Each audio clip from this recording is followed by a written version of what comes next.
দীর্ঘ 17 বছর এই স্বৈরা শাসক ডাইনি হাসিনার কবলে আমরা প্রত্যেকেই জর্জরিত এবং নির্যাতিত, রাইট?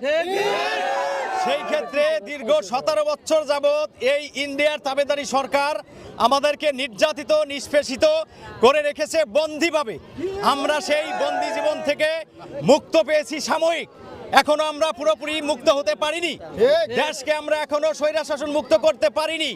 সুতরাং আপনারা শেখ হাসিনা জানেন সবাই যে শেখ হাসিনা রাতের বেলায় হেলিকপ্টার নিয়ে পালিয়ে গেছে, এটা জানেন না সবাই? আর শেখ হাসিনা পালিয়ে যাওয়ার পরে আমরা দিনের বেলা ইনশাল্লাহ দিনের আলোতে হেলিকপ্টার নিয়ে আমি আমার মাতৃভূমিতে পাড়া দিয়েছি। আমি কিন্তু অনেক নির্যাতনের শিকার, অনেক হয়রানির শিকার, অনেক জমি দখল হয়ে গেছে আমার আওয়ামী লীগের সন্ত্রাসীরা।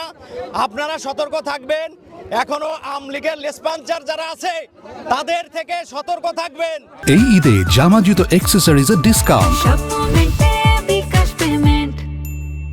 কেউ যেন তাদের সাথে লিয়াজু ভিত্তিক রাজনীতি না করেন, আমার অনুরোধ থাকবে সবার প্রতি।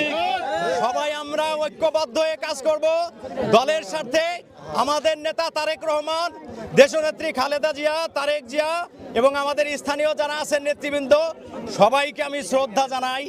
সবাই আমরা বিএনপির লোক, আপনারা সবাই সচেতন থাকবেন, ভালো থাকবেন। খুবই আনন্দ লাগছে যে আমি আজ দীর্ঘ বছর যাবৎ আমি বিদেশে প্রবাসে ছিলাম।